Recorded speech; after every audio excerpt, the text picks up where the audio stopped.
dia, boa tarde, boa noite para todos que estão assistindo.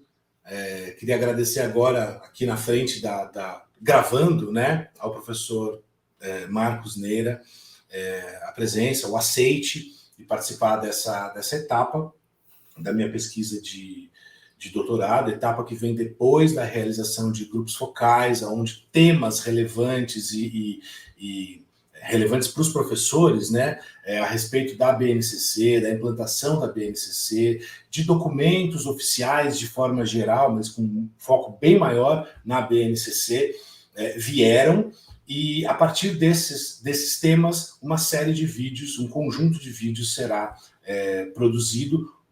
Um desses conjuntos, essas conversas com professores, pesquisadores, professores universitários que vêm dedicando parte da sua energia de produção nessa direção, de compreender documentos oficiais, políticas públicas nesse sentido, e a BNCC como uma delas. Professor Marcos, você se apresenta, posso ler um pouquinho aqui do seu currículo Lattes, de onde você está, a questão da educação física, da faculdade de educação, os estudos de currículo que te colocaram nesse desafio de pensar, né, a BNCC desde o início, da gênese dela e depois a sua produção. Você quer falar um pouquinho sobre isso? Posso ir para o currículo Lattes?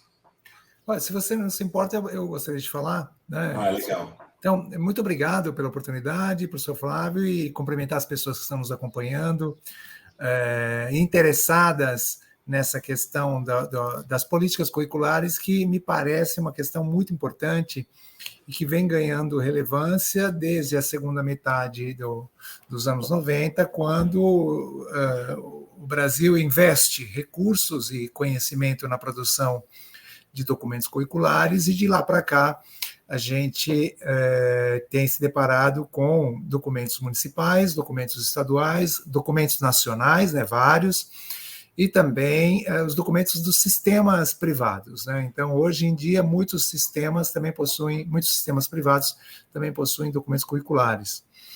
Essa questão ela é relevantíssima porque hoje se sabe, graças aos estudos curriculares, que, na verdade, o que está em disputa é um modelo de sociedade, um modelo de sujeito. Então, isso explica a relevância desse tema, e isso explica, pelo menos para mim, como uma pessoa como eu, que vinculada à prática pedagógica da educação física, né, que permaneci atuando na educação básica por 17 anos, caminho para a universidade sempre investigando a prática pedagógica, e aí na minha trajetória, digamos assim, acadêmica, eu vou me aproximando das questões curriculares. Então, é mais ou menos isso, e somada à oportunidade que me foi dada de participar da produção de vários documentos curriculares, seja no âmbito municipal, no estadual e no federal. Então, isso também enriqueceu, pelo menos do meu ponto de vista, né, enriqueceu essa visão do processo, e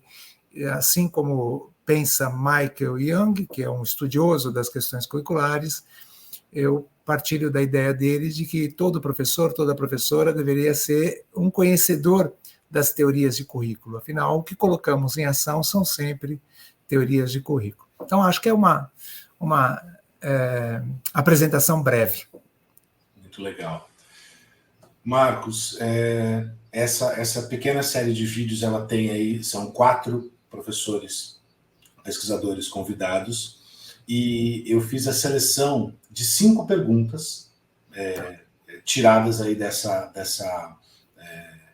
análise do conteúdo dos grupos focais, e a ideia é que eu faça essas mesmas 5 perguntas para os 4 professores convidados, e aí eu vou até sair dessa configuração aqui que eu estou ao seu lado conversando, vou fazer essa pergunta, e você teve acesso a elas antes, né? Eu te mandei para a gente saber sobre o que a gente conversaria, mas a ideia é que você possa contribuir um pouco em cima das ideias e das opiniões e posições desses professores, né, que estão na prática e que estiveram comigo aí nos grupos focais. Então, a análise desses grupos focais me gerou uma série de códigos e subcódigos né, de temas que foram ali levantados, e esse grande tema eu chamei de BNCC Visões e Opiniões. Esse é o grande tema. A gente só vai falar do grande tema BNCC Visões e Opiniões. E o primeiro subcódigo, estou saindo aqui da tela e vou colocar aqui, o primeiro subcódigo é esse que eu chamei de dosimetria equivocada. Então, a primeira pergunta ela tem a ver com esse subcódigo que eu chamei de dosimetria equivocada, que foi o sentimento que eu tive ao ler e analisar o conteúdo dos professores, que alguma coisa no sentido da dose, mas não só da dose, também da capacidade do sistema, eles, aula, escola, absorver essa dose era equivocada, né? Era complicado. Então, essas coisas que eu vou colocar aqui na tela, por exemplo, a BNCC carrega muitos conteúdos, temos que dar conta de práticas corporais do mundo inteiro e há muito pouco tempo de aula, né? Ou um professor não consegue saber sobre todos os conteúdos ou todas as atividades, e mesmo que conseguisse saber, falta tempo de aula e condições nas escolas para colocar isso em prática. Então, essas duas ideias ou frases, né, vieram dentro disso que eu acabei colocando como essa dosimetria equivocada a partir do que os professores trouxeram. Eu queria que você comentasse um pouquinho sobre isso, por favor. Então, em primeiro lugar, penso que os professores fazem uma leitura possível entre tantas, uma das leituras, né, que são possíveis desse documento. Nós também estamos muito acostumados, nós professores e professoras, e eu me incluo nesse processo, estamos muito acostumados a duas coisas: que os documentos curriculares precisam ser implementados e que nós sabemos e que nós vamos trabalhar com aquilo que nós sabemos, né? Ou seja, o tempo inteiro estas duas visões acompanham o professor e a professora sempre que a gente vai pensar em documentos curriculares. Então, a base, ela, como o próprio nome diz, né, a base ela não exerce, não ocupa esse lugar, né? Então, a concepção de uma base lá na sua origem, e essa foi a proposta que orientou o pensamento da produção da chamada primeira versão, que se tornou pública em setembro de 2015, e da chamada segunda versão, que se tornou pública em maio de 2016, em abril, né, finalzinho de abril, comecinho de maio de 2016, era que fosse um documento que pudesse ser estudado na escola, que pudesse ser estudado pelos sistemas públicos e privados, e que nesse âmbito pudesse orientar, pudesse inspirar, pudesse subsidiar a produção dos documentos curriculares dos sistemas ou as propostas pedagógicas das escolas. Ou seja, a base não é um documento em que o professor vai olhar para aquela aprendizagem, para aquela habilidade, né, e vai elaborar uma aula a partir daquela habilidade. Aí depois vai passar para a habilidade seguinte, para a habilidade seguinte, para a habilidade seguinte. Então, não é essa a ideia da base. Uma outra coisa importante para a gente entender esse processo é, nós precisamos romper, no meu entendimento, precisamos romper com essa ideia de que o professor tem que tudo saber para dar conta. Então, eu já me apresentei, disse que fiquei 17 anos na escola, e é óbvio que nesse período que eu fiquei na escola, como hoje continuo atuando na educação física, agora no campo da pesquisa e na formação de professoras e professores, existem muitas práticas corporais que existem agora que não existiam à época da minha graduação. E existem práticas corporais que existirão daqui a 2 anos, 3 anos, 4 anos, e que as crianças cultivarão essas práticas corporais que não existem agora. Então, esta ideia que às vezes nós temos que conhecer todas as práticas corporais para dar conta delas, não é possível. Agora, é um acerto da base, então eu já estou colocando aqui uma posição muito clara, é um acerto que a base não defina quais são as práticas corporais. a base coloca lá brincadeiras e jogos, danças, lutas, esportes, ginásticas e práticas corporais de aventura. Eu tenho objeções a 2 desses termos, mas esses são os termos que lá estão, e que, nesse sentido, olha, qual é a prática corporal que será trabalhada na escola? Isso depende da característica da escola, da característica da comunidade, do professor, né, do contexto, do ano, né, em que o trabalho está sendo feito, é no primeiro ano, é no segundo ano, é no oitavo ano, é no nono ano, ou seja, quando a gente coloca lá na base, quando a gente vê na base dança, olha, gente, a dança do contexto regional podem ser muitas danças, a dança de salão podem ser muitas danças, mesmo o videogame podem ser muitos jogos. Então, para que a gente não pense aquela lógica, né, que às vezes nós temos que saber um monte de coisas para depois trabalhar com isso.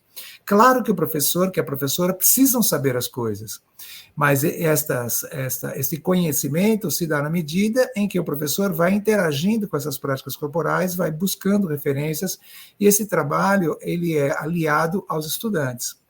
Por isso, mais um acerto da base é a noção de tematização. E aí eu convido os professores e professoras a retomarem a Base Nacional Comum Curricular de Educação Física, e vocês não verão em nenhum momento o verbo ensinar. O professor tem que ensinar isso, tem que ensinar aquilo. Não.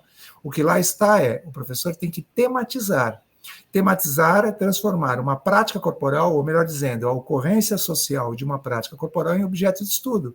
Aconteceram vivências, aconteceram explicações, aconteceram visitas a locais em que essas práticas corporais acontecem, aconteceram pesquisas na internet, aconteceram pesquisas em conversas com outras pessoas, aconteceram assistência a vídeos, aconteceram convites a pessoas que praticam aquela prática corporal para que possam conversar com as crianças, reorganizações das vivências, né, as ressignificações das vivências, ou seja, tematizar não é ensinar alguém a jogar futebol, tematizar não é ensinar alguém a escalar uma superfície inclinada, tematizar não é ensinar alguém a dançar uma dança. Né?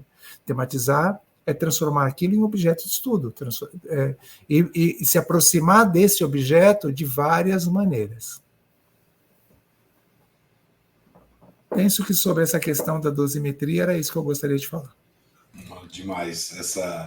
Isso apareceu em outros códigos, essa ideia da tematização apareceu com exemplos, inclusive, belíssimos de alguns professores de como certas tematizações aconteceram e tudo mais, mas acho super importante isso ser colocado de forma bem clara, porque a gente percebe que, sim, tem professores que estão bastante incomodados, inseguros mesmo com relação a esse dar conta de tudo, né? Então, calma, a gente está de outra forma trabalhando. Mas, e é compreensível também que eles pensem isso, né? Flávio? É compreensível. Claro. Até porque depende de como a base, no caso, né? Mas o documento em questão ele chega para ele, né? Como parece, às vezes é uma coisa que parece que eu tenho que dar conta, como se fosse um livro desse tamanho que eu tenho que ler até amanhã, né? Como se fosse uma calma. É interessante, muito interessante. Vamos lá. Questão número 2. O código, ou o subcódigo, no caso, é a falta de tempo. De forma muito parecida, né, se a dosimetria a dose era uma questão da questão anterior, a falta de tempo é outra.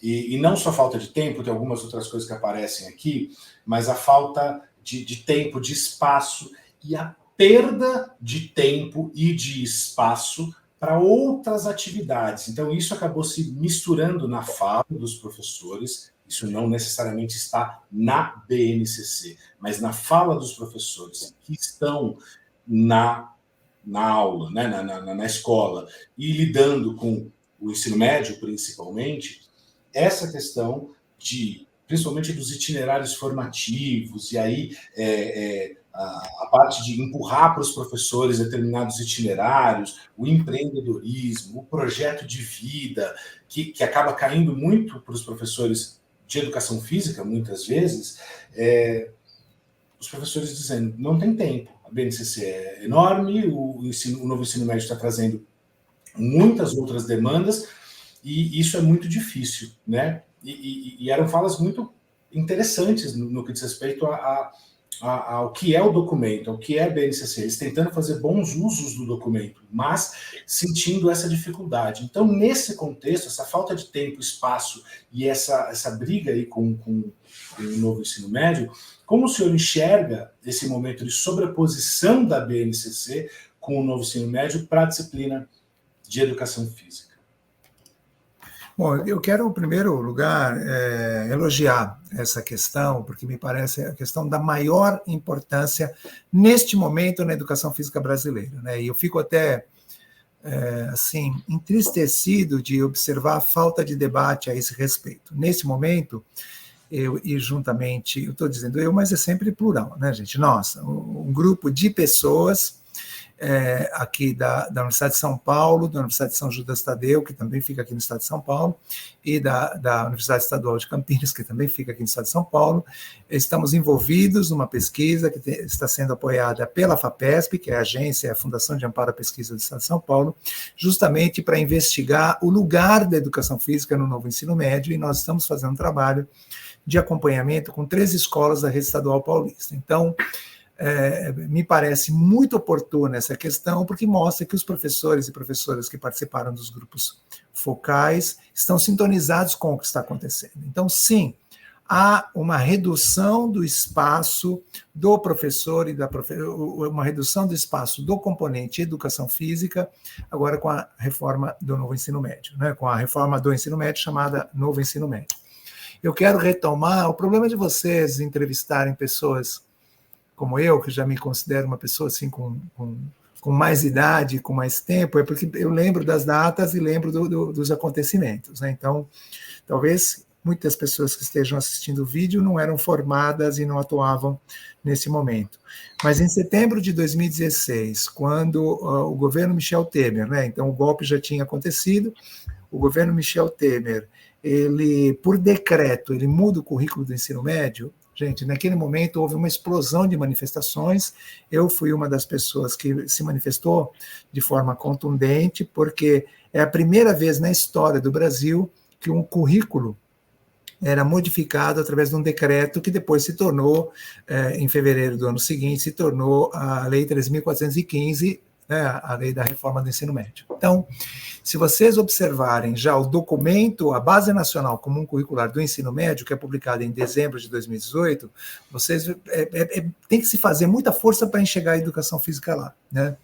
E se vocês observarem o documento inicial, né, a Lei 13.415, que gerou o novo ensino médio, e que depois, a maneira como os vários estados da federação e o estado de São Paulo foi o que mais correu, porque nós estamos aqui já no 3º ano de implementação do novo ensino médio, as consequências terríveis que isso trouxe para muitos componentes curriculares, entre eles a educação física, vocês ficariam assim bastante chocados e chocadas com a passividade da nossa categoria. Então, meus amigos e minhas amigas, né, é importante que vocês saibam que esta é mais uma das ações, né, ou seja, com a LDB nós perdemos as aulas no ensino noturno, isso significa a redução da interação do estudante com o componente curricular educação física, os estudantes do ensino noturno com o componente curricular educação física, também perdemos o lugar do componente nos cursos do ensino superior. Claro que essa legislação que dava sustentação à educação física, até então era uma legislação lá de 1971, e claro, nós não estamos exaltando aquilo, mas apenas assinalando como que nós viemos, como que a educação física veio perdendo esse lugar, e agora, simplesmente, em muitas escolas, aconteceu uma redução muito grande do tempo destinado às aulas de educação física, até porque apenas 40% do currículo deveria ser, até este ano, né, dedicado à Base Nacional Comum Curricular, aí, e no ensino médio isso fica muito diluído, e 60% do currículo dedicado aos itinerários, ou que agora, né, se o PL que está em discussão agora na Câmara for aprovado, nós reconfiguraremos um pouco essa carga horária. Mas é importante dizer, gente, que há sim uma redução, há sim uma uma perda de espaço para outros saberes, outros componentes, e é aqui que eu quero chamar a atenção. Então, eu vim fazendo raciocínio, apontando como isso veio acontecendo, a passividade, mas nós temos que entender, gente, que ao longo da história, né, a história do currículo, o que ganha importância são aqueles saberes que são compreendidos, né, pelos segmentos que produzem os documentos curriculares, vamos dizer assim, pelos segmentos que estão naquele momento, né, em evidência, eles vai ser priorizado no currículo o que é importante e vai ser retirado do currículo aquilo que aquele segmento não considera importante. Então, vocês viram mais uma né, uma amputação que será, né, a redução de filosofia, sociologia e arte, e não houve manifestação da população, não houve nenhum tipo de manifestação dos prováveis, né, prejudicados com essa mudança, não saíram às ruas, não levantaram bandeiras, não se queixaram, etc, etc. Por outro lado, os professores e professoras tampouco, né? Então, nós estamos vivendo um momento também em que não estamos sabendo disputar esse espaço no currículo, estamos perdendo e perdendo feio, e aí, claro, né, com essa educação física agora diluída nos itinerários e cada rede organizando os itinerários do seu modo. Eu estou falando nesse momento, né, gente? Daqui a 6 meses, talvez o que eu estou dizendo já será de outra maneira, dependendo do resultado da votação no Congresso, né? Então, se nós não disputarmos esse lugar, sobretudo no ensino médio, receio que nós possamos desaparecer no ensino médio. Então, quero colocar as coisas assim, com bastante evidência.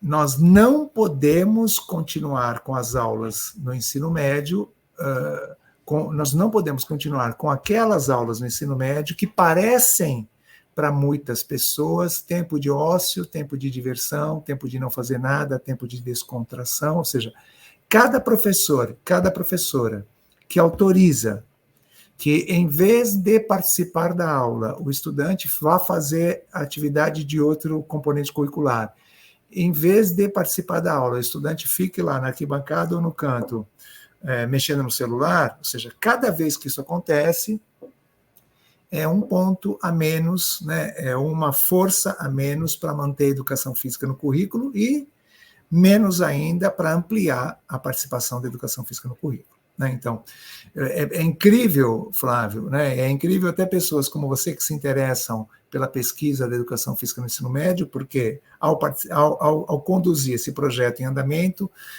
a gente fez digamos assim, um estado da arte bastante exaustivo, e o ensino médio ocupa o último lugar na preferência a educação física no ensino médio ocupa o último lugar na preferência dos pesquisadores e das pesquisadoras.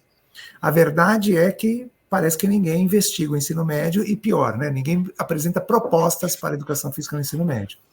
Nós somos muito criativos e criativas ao pensar nas aulas do ensino fundamental 1, e menos da educação infantil, menos ainda do ensino fundamental 2, agora chega no ensino médio, é um deserto, né,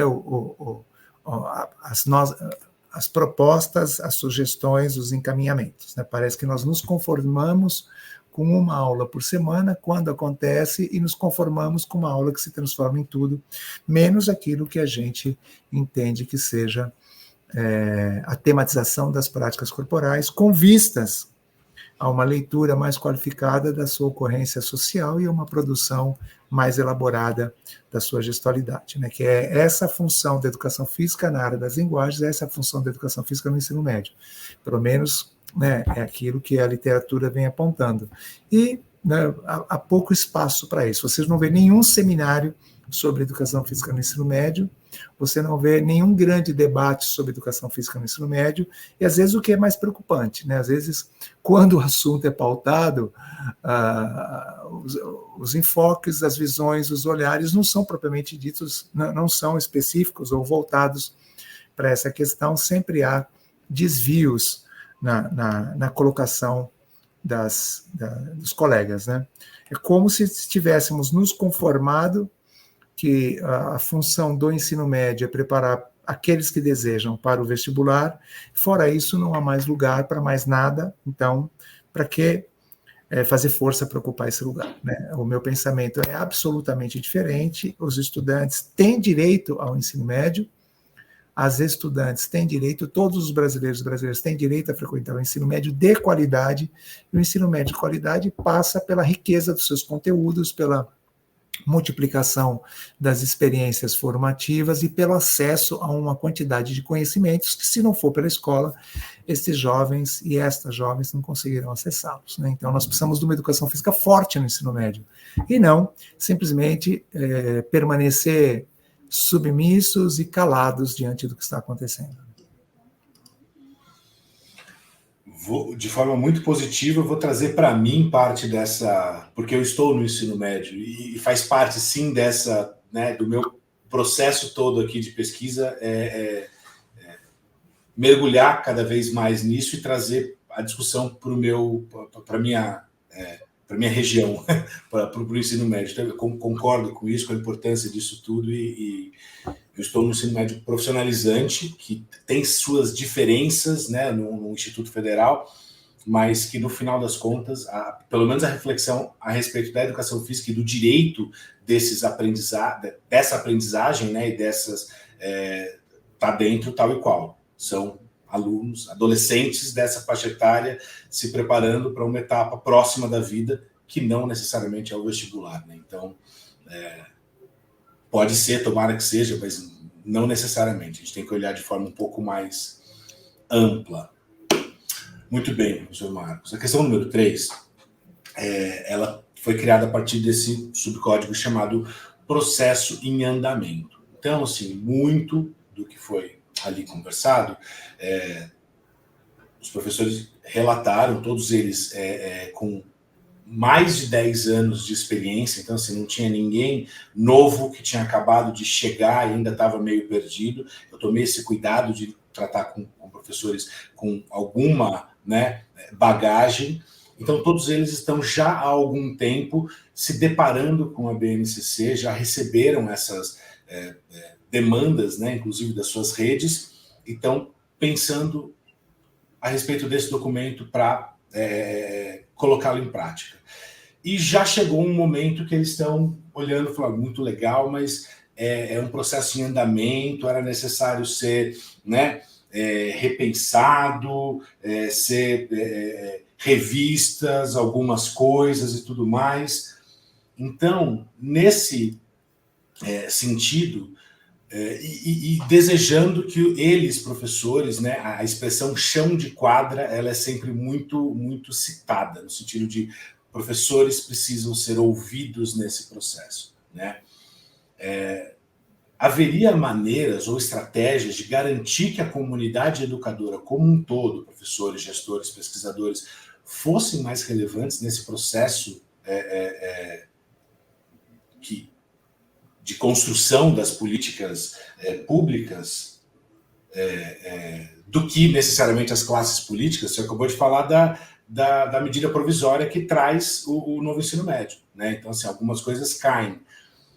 E está se falando aqui desse processo em andamento, da necessidade de participação maior da comunidade educadora. Como é que isso pode acontecer? Há maneiras disso acontecer, de garantir, do ponto de vista estratégico, que isso aconteça? Então, Flávio, acho que também é ótima questão. Há um trabalho que é muito reconhecido no campo do currículo, embora não seja um trabalho do currículo, que trata das políticas públicas, que é o ciclo de políticas públicas de Stephen Ball. E muitos estudiosos do currículo se apropriam dessa, digamos assim, teoria para analisar as políticas curriculares. E aí, em linhas gerais, Stephen Ball vai nos ensinar o seguinte, que é um contexto de influência na produção, e eu vou fazer aqui, né, a relação com o currículo. Há um contexto de influência da produção de uma política curricular, há um contexto de produção dessa política curricular e há um contexto de prática dessa política curricular. Então, vários elementos pesam para a gente produzir um currículo, por exemplo, a pressão do mundo corporativo, a pressão, né, da igreja, a pressão do mercado de trabalho, a pressão das próprias escolas, né, do setor dos educadores, ou seja, educadoras, várias entidades participam dessa pressão para a produção de políticas curriculares. Então, eu vou dar um bom exemplo, né? A Lei 10.639 e a Lei 11.645, certo? Então, são movimentos sociais que fizeram essa pressão. A obrigatoriedade do ensino de Libras em todos os cursos de licenciatura é mais uma dessas, ou seja, é parte de um determinado segmento da sociedade. Eu estou colocando isso apenas para tensionar essa ideia que sempre é de cima para baixo. Não é assim, né? Pelo menos os exemplos são abundantes, ou não é assim sempre, né? Há exemplos abundantes que mostram o contrário, e nós também, enquanto professores e professoras, participamos desse processo. Quer ver? Quando você faz uma leitura tranquila, né, daquele documento para os curriculares nacionais, você percebe que houve um esforço lá para fazer acontecer naquele documento o pensamento pedagógico daquele momento, certo? Ou seja, então, as pessoas que participaram daquela produção, as pessoas que se comprometeram com a publicação daquele documento, elas fizeram força para que uma determinada concepção de ensino aparecesse lá com muita... Uma determinada concepção de ensino e aprendizagem aparecesse lá com muita força. Só para ter...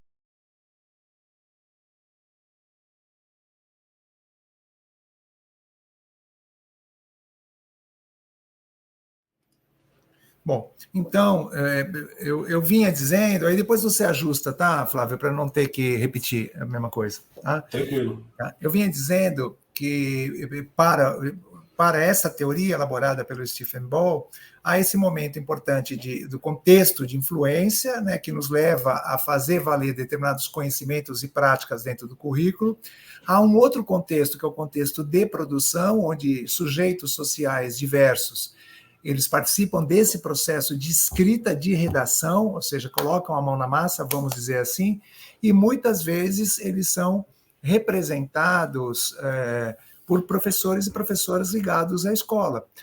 Com a base nacional não foi diferente, né? Então, o grupo inicial de produção do documento era composto de forma paritária com professores encaminhados pelas secretarias estaduais de educação, secretarias municipais de educação e por professores ligados à universidade.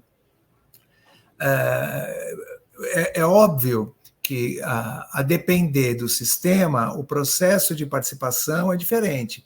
Aqui em São Paulo, nós tivemos em gestões anteriores, estou me referindo ao município de São Paulo, tivemos em gestões anteriores um processo de produção curricular que tentou ser o mais participativo possível, com várias reuniões, com reuniões constantes por áreas de conhecimento, por componentes curriculares, etc, etc, etc.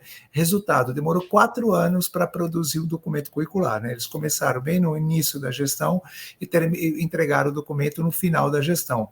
E aí, coincidentemente ou não, o grupo político foi derrotado nas eleições e o grupo que sucedeu sequer deu atenção ao documento que havia sido produzido. Então, há que se ter uma certa precaução, ligeireza, há que se potencializar a participação dos professores nesse momento da produção do documento, mas lembrar, professores e professoras, eu conheço uma outra experiência de produção do documento curricular, que é no município vizinho aqui da cidade de São Paulo, que os professores do próprio município, até porque é um município menor, participaram ativamente da escrita e havia apenas uma pessoa assessorando esse processo.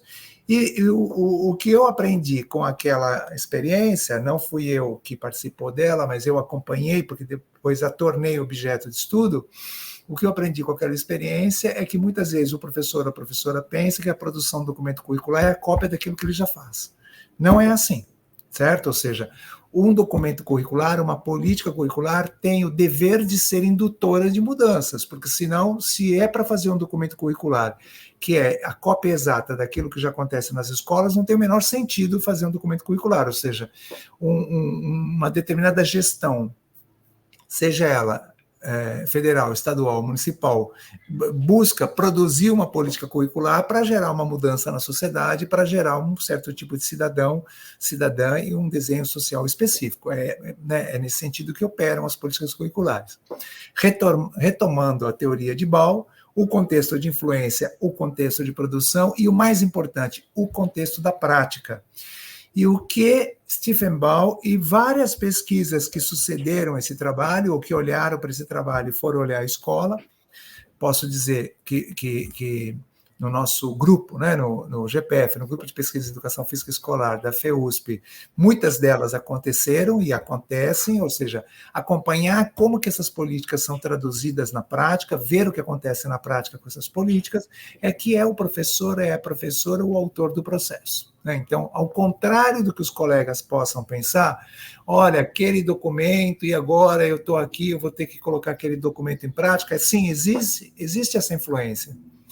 Mas no frigir dos ovos, ali na sala de aula, no olho, nos estudantes e nos professores e professoras, o que você tem é a visão que o professor produziu a partir daquele documento curricular.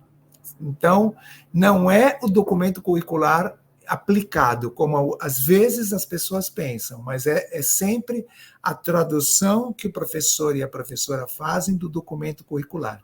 E eu vou dar um exemplo, gente. Me parece, né, que mesmo após mais de 40 anos da educação física na área das linguagens e códigos, a suspeita que eu tenho é que muitas vezes as práticas estão afastadas dessa ideia da educação física na área das linguagens e códigos. Então, nós muitas vezes anunciamos uma educação física democrática ou democratizante, anunciamos a nossa simpatia pela influência das ciências humanas nas aulas, nas propostas, nas concepções de educação física, mas no momento que nós vamos colocar em ação, nós ainda fazemos uma educação física baseada, fundamentada na psicobiologia. Então, é um acerto da Base Nacional que neste momento, em 2023, vamos pensar o ano da sua publicação, 2017, 2018, né, fundamental e depois médio, é um acerto que a educação física esteja na área das linguagens. E é um acerto referencial que ela usou para pensar isso, né, o pós-estruturalismo em linhas gerais, as teorias da cultura em linhas gerais. É um acerto, isso está em sintonia com a produção da área, mas tem sido bem difícil o processo de implementação, o processo dos professores e professoras entenderem, estudarem nos seus cursos de formação continuada ou na formação inicial o que é uma educação física na área das linguagens. E como, né, os resultados positivos das pesquisas feitas com educação física na área das linguagens precisam fazer, né, ou seja, como que nós precisamos fazer para que esses resultados alcancem as redes de ensino. Há muita gente trabalhando, muita gente fazendo força, os documentos estão nesse lugar, mas ainda nós identificamos essa dissonância entre o que propõe a política curricular e o que é feito na escola. E neste caso, gente, não é por falta de tempo, porque mesmo se fosse uma aula por semana, aliás, tem mais sentido numa aula por semana colocar a educação física na área das linguagens, né, fazer uma educação física, né, que se posiciona na área das linguagens do que uma educação física na psicobiologia. Ou seja, se essa é a política curricular do seu estado e do seu município, e essa é a política curricular nacional, e esse é o perfil do projeto político-pedagógico da escola onde você trabalha, o que justifica que a sua aula de educação física esteja muito mais alinhada, né, à melhoria do desempenho motor, ao desenvolvimento motor, as capacidades físicas, ou seja, como nós ainda vemos, como nós ainda percebemos. Esta semana ainda eu estava analisando planos de ensino de uma rede privada, aqui, bem grande, espalhada no estado, né, porque um orientando meu está fazendo uma pesquisa com esse material, e eu analisava, ela se diz uma educação física na área das linguagens, mas quase todos os objetivos que nem trabalha com habilidades, trabalha com os objetivos de aprendizagem e desenvolvimento, dialogam com uma educação física voltada para o desenvolvimento motor. Então, peraí, né, como é que é isso, certo? Ou seja, e aí, claro, isso vai consolidando no professor uma certa visão de educação física que não tem nada a ver, no caso, com a Base Nacional, muito embora o documento, as primeiras linhas do documento da rede, anunciem que se trata de um documento, né, elaborado a partir da Base Nacional. Essa discussão toda tende, né, eu gostaria que ela levasse para que mais e mais professores refletissem sobre isso e conseguissem, primeiro perceber, eu até abri aqui o triangulinho do Ball aqui, a importância desse contexto da prática, né, que é ele que efetivamente coloca, né, a despeito do que está efetivamente no texto, é a prática que determina uma série de coisas. E só um detalhezinho, que não está evidentemente nesses códigos, muitos professores, durante os grupos focais, trouxeram a briga que eles têm, na verdade, né, a tentativa constante que eles têm e que eles reconhecem em colegas de ir contra as referências que cada um teve, para muito além de referências teóricas, mas as referências de aula que eles têm, que no final das contas eles se sentem reproduzindo aulas e referências que eles tiveram como alunos também.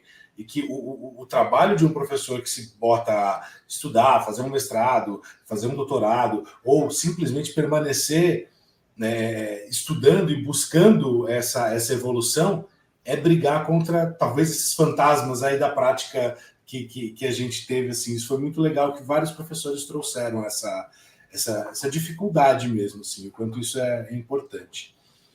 Enfim, muito parecido com o que a gente teve agora, né, na ideia de processo em andamento, o subcódigo 4, ele lida com a questão da revisão da BNCC. Revisão no sentido de, muito bem, vivemos um momento, experimentamos, entendemos muita coisa, e agora, muito mais qualificados até do que nas primeiras consultas públicas, quando tudo ainda era uma coisa de futuro, que a gente não sabia, agora que a gente já entendeu como é que funciona, talvez a gente seja muito mais capaz de contribuir. Também dialoga muito com essa ideia do círculo de políticas do Ball, né? Então, como o senhor enxerga essa possibilidade de revisões periódicas da BNCC? E caso concorde com a importância, que modelo vislumbra para maior efetividade desse processo? Então, Flávio, novamente, né, eu estou gostando bastante das suas questões, sabia? Assim, acho que são questões voltadas mesmo para a compreensão da política, né, curricular e claro, né, elas precisam ser feitas para várias pessoas, certo? Ou seja, porque é óbvio que o respondente, ele apresenta a sua visão do processo. Então, eu quero compartilhar com vocês uma experiência muito importante que aconteceu durante o processo de produção, novamente, colegas, da primeira e da segunda versão da Base Nacional Comum Curricular. Para mim, foi uma experiência muito marcante, acho que vocês podem inferir isso, né, de tudo que aconteceu comigo depois desse processo e daquilo que eu ousei fazer, porque eu me arrependi muito de não ter feito da outra vez. Então, eu participei do grupo que trabalhou na elaboração dos parâmetros curriculares nacionais do ensino médio, e eu deveria, claro que depois que passa, né, a gente fica achando que poderia ter feito isso ou aquilo, e eu deveria ter feito o que eu fiz agora com a base, né, ou seja, a partir do momento que os PCN entraram em ação, eu deveria ter feito uma análise de como isso vinha acontecendo, e deveria ter feito uma discussão mais pública com relação ao documento. E não consegui fazer, porque não tinha condições nem competência para tanto, e mesmo porque naquele momento, assim como tantos dos senhores e das senhoras, eu era professor na educação básica, cheio de aulas, né, e era professor, inclusive, do ensino médio. Né, então, naquela situação havia menos condição. Agora, numa outra situação, com uma carga menor de aulas que nós temos na universidade, com esse compromisso, né, e com as condições para produzir as análises, logo depois que a Base Nacional foi publicada, eu fiz algumas análises, né, algumas análises do material, e venho agora acompanhando como é que isso repercute no ensino médio e produzindo e debatendo essa questão.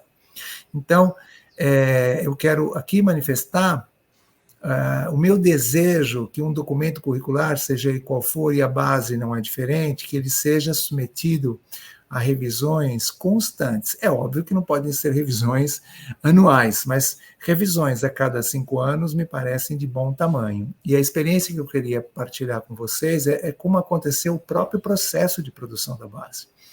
Acho que vocês se lembram que a base contou, isso foi alardeado, com 12 mil. Eu não sei se você sabe exatamente onde parou. Você estava falando dos 12 milhões, estava falando do processo dos 12 milhões. Então, eu acho que vocês se lembram, pelo menos é o que foi alardeado, que a base contou com 12 milhões de colaborações. E, naquele momento, nós, da Educação Física, recebemos aquelas colaborações que foram destinadas ao texto introdutório, ao texto de fundamentação, né, digamos assim, e as habilidades, naquele momento não eram habilidades, eram objetivos que nós havíamos redigido, né, os objetivos de aprendizagem e desenvolvimento que nós havíamos redigido. Então, gente, foi bem interessante, porque as pessoas... Porque nós recebemos contribuições de 3 tipos. Nós recebemos contribuições institucionais, por exemplo, a entidade científica da nossa área fez uma análise e encaminhou, isso foi lido e compreendido.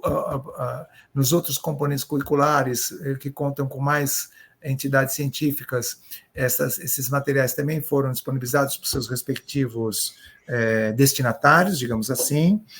Também era possível contribuir, e aí sim, né, o cidadão, era possível contribuir com seu próprio CPF, né, ou seja, você entrando lá e fazendo, né, sinalizações, comentários, e também era possível contribuir como escola.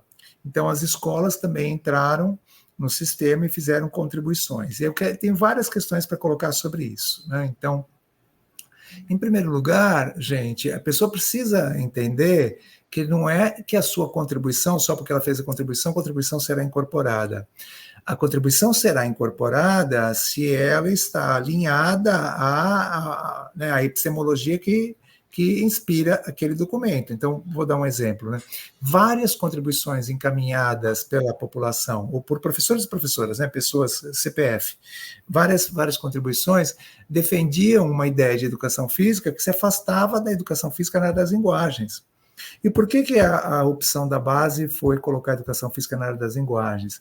Porque o levantamento dos documentos estaduais feito pelo grupo mostrou que das 27 unidades da federação, naquele momento, em 2015, apenas 3 não colocavam educação física na área das linguagens. Então, não foi invenção colocar educação física na área das linguagens. Então, a partir do momento que as pessoas defendiam habilidades, né? Habilidade para usar a terminologia atual, né? Mas objetivo de aprendizagem e desenvolvimento vinculada a ensino de primeiros socorros, isso não tem nada a ver com educação física nas linguagens. Então, tudo isso é organização de campeonato, etc. Algumas pessoas sugeriram, inclusive, que as escolas contratassem profissionais para atuar como personal trainer, ou seja, a gente precisa entender que participar que contribuir com uma política não é que a sua vontade vai ser incorporada, né? Acho que é isso. Um outro processo de contribuição que é muito interessante e aconteceu também foi participar de seminários em que o documento foi debatido. A nossa instituição aqui, a Faculdade de Educação, organizou diversos seminários abertos à população e as pessoas foram lá e sugeriram, debateram, colocaram, manifestaram. É claro que numa rede menor, né, numa rede municipal, né, ou numa rede privada com uma dimensão menor, você tem uma participação mais direta, tem um efeito mais direto. Quando você faz, como o Ministério da Educação fez naquele momento, né, faz uma plataforma aberta à consulta, que você pode entrar, por exemplo, como escola, ou você pode entrar como indivíduo, sujeito, né, CPF, e aí você identifica lá qual é o objetivo de aprendizagem, você propõe lá um refraseamento, né, uma nova redação, ou propõe a sua exclusão, ou você atribui uma nota alta para aquele objetivo. É claro que isso vai ser levado em consideração pelo grupo que está redigindo, né? Porque nós recebemos esse material já processado pela UNB e pela PUC pela PUC do Rio de Janeiro. Nós já recebemos esse material processado, o que facilitou o nosso trabalho. Então, para cada um dos objetivos de aprendizagem e desenvolvimento, a gente tinha lá o seu percentual de aceitação. Aqueles com baixo percentual de aceitação, ou nós eliminamos, ou nós reelaboramos aquele objetivo. Então, foi assim que operou. Alguns aspectos que foram sinalizados durante as consultas públicas, né, essa e outras nos seminários, foram absolutamente... Os leitores críticos também encaminharam sugestões muito importantes. Então, é uma pena que nem sempre as políticas curriculares, isso aconteceu com a produção da versão que foi homologada, as políticas curriculares, elas aceitam, né? Elas incorporam as contribuições das críticas. Vou dar até o meu depoimento pessoal aqui. Eu fiquei acordado até a hora que virou o relógio para poder me inscrever no grupo que iria participar do seminário no estado de São Paulo de análise e contribuição para a versão que foi homologada. Gente, eu fiquei acordado e fiquei direto no sistema. À 00:03, para não exagerar, para não falar 00:01 ou 00:03, ou seja, ao terceiro minuto do dia da inscrição, já apareceu no sistema que as vagas estavam lotadas. Ora, gente, eu soube de pessoas que participaram que nem lotado estava, né? Então, por que será que aconteceu dessa maneira, né? Por que será que nós não tivemos a oportunidade de participar mais ativamente da produção ou da contribuição para essa versão que depois foi homologada? Eu seria uma pessoa que faria uma crítica ao caminho que o documento tomou, né, ao alinhar-se à pedagogia das competências e ao estabelecer que as habilidades, elas são aprendizagens obrigatórias, né, aprendizagens imprescindíveis para todas as pessoas, né, essenciais, como aparece lá no texto. Então, penso, resumindo, que é importante que a base faça revisões, né, que o Ministério da Educação promova revisões, mas isso precisa ser feito com consultas públicas muito bem organizadas, isso pode ser também descentralizado, que ninguém pense que num documento nacional é a sua redação que vai valer, a não ser que a sua redação, o seu texto lá, a sua sugestão, for aceita pelo grupo que está lá conduzindo o processo e que vai fazer a análise de todas as contribuições que chegarem. Bom, esta é uma coisa que eu queria me colocar, mas eu queria me colocar sobre outra coisa também. Houve uma consulta, a primeira versão foi publicada, como eu já disse, né, no dia 15 de setembro, no dia 15 de dezembro, ou seja, 3 meses depois, nós acessamos o retrato das contribuições, né, e o Estado de São Paulo, que tem mais estudantes e mais professores, tinha feito contribuições muito, do ponto de vista quantitativo, muito menores. Uma contribuição do Estado de São Paulo era muito menor do que a contribuição de outros estados que não têm tantos estudantes e tantos professores, né? Então, só para você ter uma ideia, a quantidade de contribuições do estado de Pernambuco era 100 vezes maior, aquilo me chamou muita atenção, né? Por isso que eu memorizei, era 100 vezes maior a quantidade de contribuições do Estado de São Paulo. Então, só mudou de figura, o Estado de São Paulo só cresceu nas suas contribuições a partir do momento que começaram a divulgação, né, de chamadas na grande mídia e na internet. E aí sim, aquilo acionou os professores. Vamos lembrar, né, gente, que a gestão do governo federal era uma, a gestão do governo estadual, pelo menos para nós aqui, neste estado, era outra, né? Claro que havia, por incrível que pareça, divergências, mas que depois convergiram para a produção de um outro documento, depois que muda a presidência da República, né? Com uma participação grande deste estado na produção da versão que foi homologada.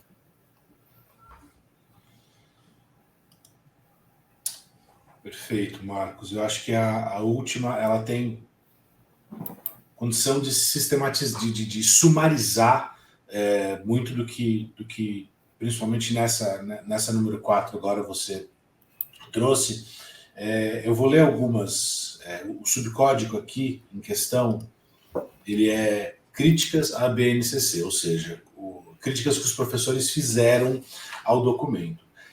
Tentar responder e falar especificamente de cada uma dessas que eu vou ler, eu acho que geraria mais hora e tanto. Eu acho que a ideia não é essa. A ideia é, do ponto de vista geral, extrair o que essas críticas significam dentro do contexto que a gente está conversando. Então, vamos lá.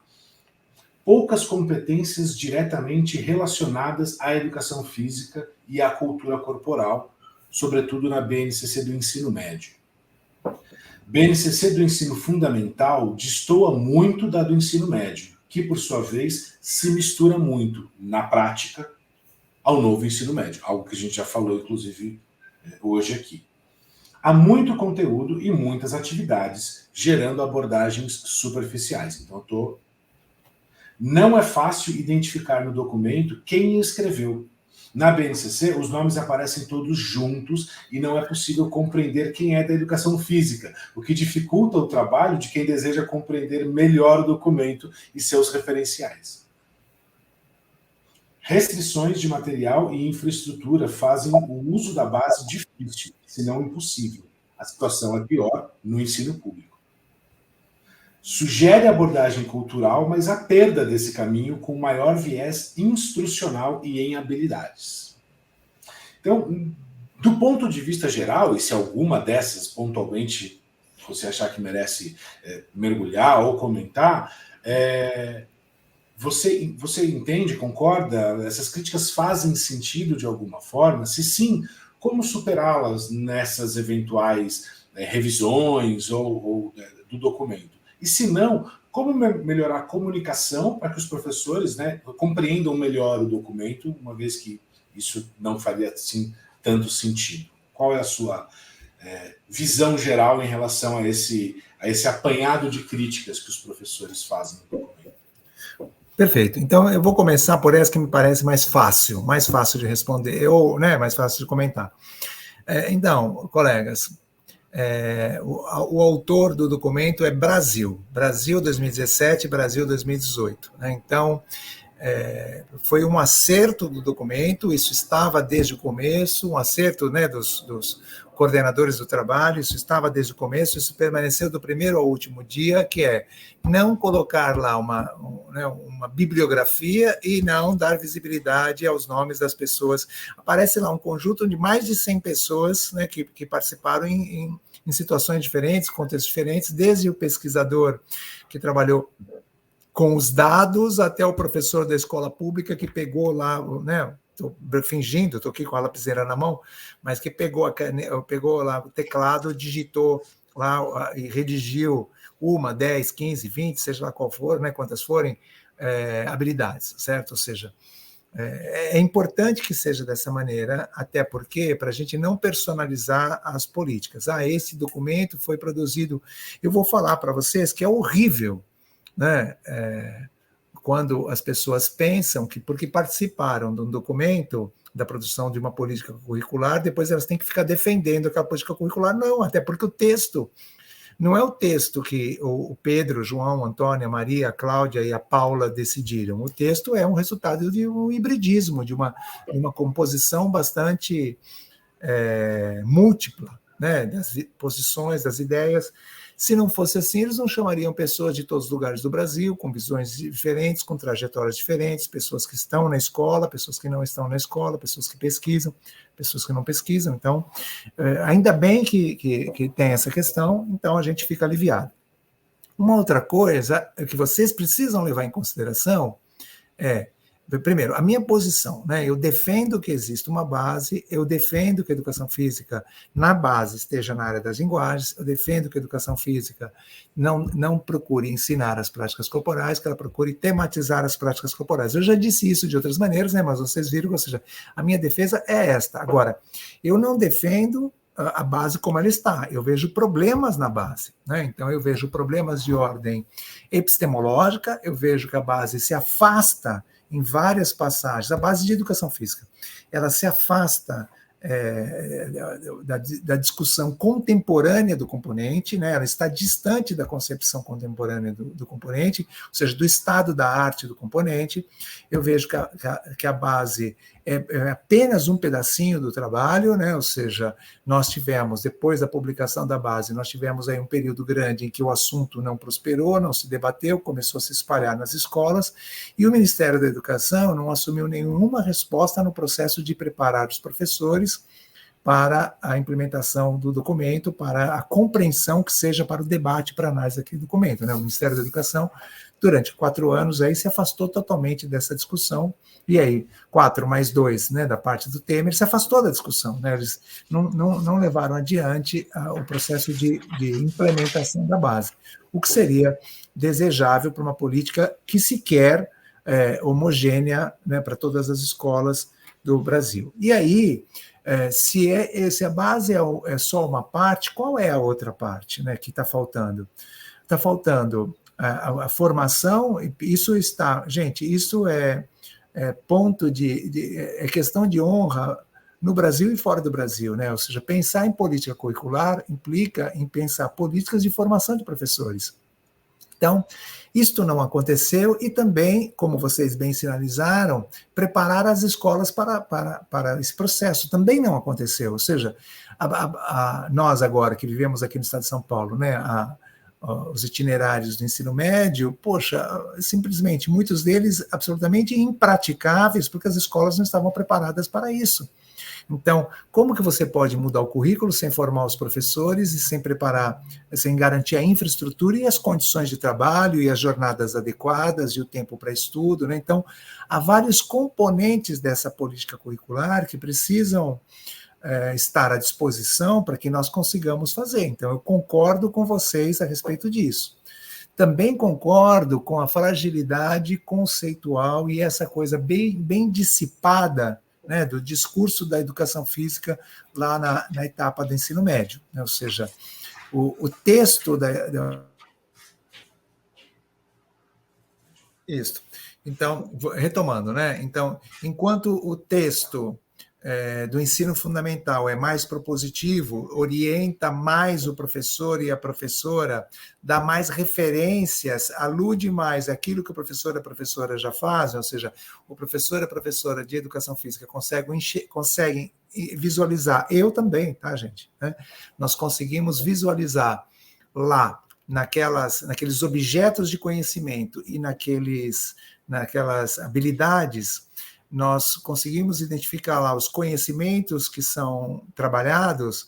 Isso não acontece no ensino médio, né? Graças a essa dissipação do discurso, graças a essa contaminação, né, com os outros componentes da área das linguagens. Então, não precisava ser dessa maneira. É importante dizer para vocês que redes estaduais que afirmam que seus documentos se orientam pela base nacional não adotaram a mesma proposta, ou seja, não diluíram tanto assim o discurso. Você precisa estar muito bem referenciado, estar bem apoiado numa certa visão de educação física e de educação para enxergar lá, né, uma possibilidade de conhecimentos da educação física, até porque linguagem corporal é uma coisa bem ampla, e mesmo cultura corporal, gente, que aparece 3 vezes lá na base do ensino médio, mesmo cultura corporal é um significante em disputa, né? Ou seja, existem várias concepções de cultura corporal, existem várias visões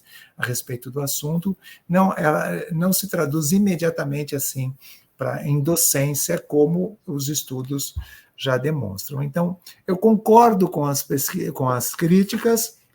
Claro, eu encontro justificativa para algumas das críticas que os colegas fizeram ao texto, até encontro explicações para este formato, para essa concepção, para aquilo que foi adotado, mas o que nós precisamos lembrar é que nós ainda não tivemos tempo suficiente para conhecer políticas bem organizadas e sistemáticas de implementação da base, né? O que aconteceu foi que nos estados as redes aí produziram seus documentos a partir da base, e depois a gente precisa ver como é que foram as ações formativas, claro, desprovidas muitas vezes do apoio do Ministério da Educação na implementação dessa política curricular. Muito bem, professor Marcos. Eu acho que teve muita coisa que veio aqui que nos ajuda muito, porque eu tenho essa referência, e conversando com os professores eu percebi também, colocar um documento dessa magnitude, desse tamanho, né? Imagina, o autor é Brasil. Isso é muito sério, é muito importante, é muito... colocar isso em prática traz algum nível de insegurança, mas mais do que isso, de responsabilidade, me parece. Né? E os professores com quem eu conversei sentem essa responsabilidade, entendem essa responsabilidade. Mas muita coisa do que foi dito aqui mantém a responsabilidade, mas acalma também no sentido de explicar, de pormenorizar algumas coisas, né, é isso, o autor não sou eu, não é ele, não é... O autor são todos, as contribuições, elas são dessa forma. Então, assim, teve muita coisa. Eu aprendi e gostei muito do que foi dito aqui, conversado. Tenho certeza que essa audiência que eu quero começar a construir, de pessoas interessadas na BNCC, interessadas nas discussões relativas a documentos oficiais dentro da educação física, eu tenho certeza que as pessoas também vão gostar muito, também vão beber muito dessa fonte que vai virar esse vídeo. Então, agora, ao final desse processo, e mais uma vez, muito obrigado, professor Dr. Marcos Neira, pelo seu tempo, pela contribuição. Seria menos tempo se não tivesse caído tanto a nossa internet aqui, né? A gente ficou meia hora entre tentar restabelecer as conexões, mas deu tudo certo. Da minha parte, eu estou felicíssimo. Se quiser fazer mais um comentário final, dá um tchau para o pessoal que está nos assistindo, agora é a hora.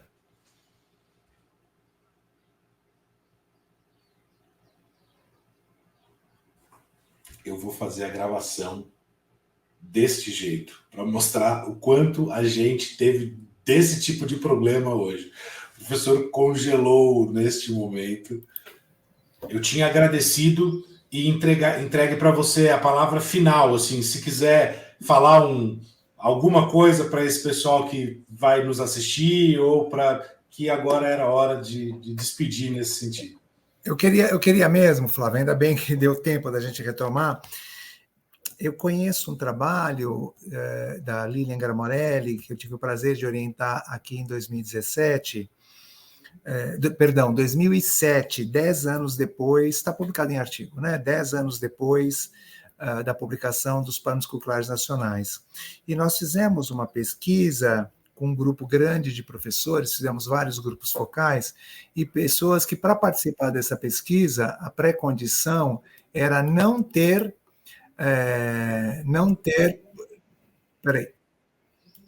A pré-condição era não conhecer os planos curriculares nacionais, não ter lido os PCN. E qual não foi a surpresa que aquele grupo grande, mesmo sem ter lido os PCN, tinha um discurso pedagógico dos PCN. Por que eu estou anunciando isso? Porque daqui a 10 anos, gente, daqui a 10 anos, as pessoas terão um discurso pedagógico da base. Porque a base vai penetrar nos cursos de formação, a base vai penetrar nos concursos, a base vai penetrar em livros didáticos. Vou dar um exemplo. Esta categorização, que não tem consenso na ciência, né? Esporte disso, esporte daquilo outro, prática corporal de aventura, esporte de combate, de precisão, de inclusão, etc. Ou seja, não há consenso, você não tem um trabalho científico que dá sustentação para isso, mas está na base. E aí você já vê material didático, você já vê professor falando, e você já vê professor que nunca leu a base está falando isso. Então, como é que isso se dissemina? Através das políticas. E é assim que funciona. Então, vamos com calma e que a gente se prepare, né? Eu termino até um dos meus artigos falando, olha, isso já está disseminado, vamos agir criticamente, vamos nos preparar, vamos confrontar, vamos esperar as revisões, ou seja, não vamos nos conformar com é assim mesmo, né? é assim porque as pessoas fizeram, a gente pode fazer de outro jeito. E me despeço agradecendo muitíssimo a oportunidade e elogiando, né, esta sua iniciativa, juntamente com a professora Fernanda, de conduzir esse trabalho. Parabéns. Muito obrigado, Marcos. Mais uma vez, obrigado pela presença. Desculpa o tempo, que acabou estendendo um pouquinho mais, mas eu acho que vai ser muito legal para todo mundo que, de alguma forma, chegar nesse vídeo. Muito obrigado. Até logo. Até logo.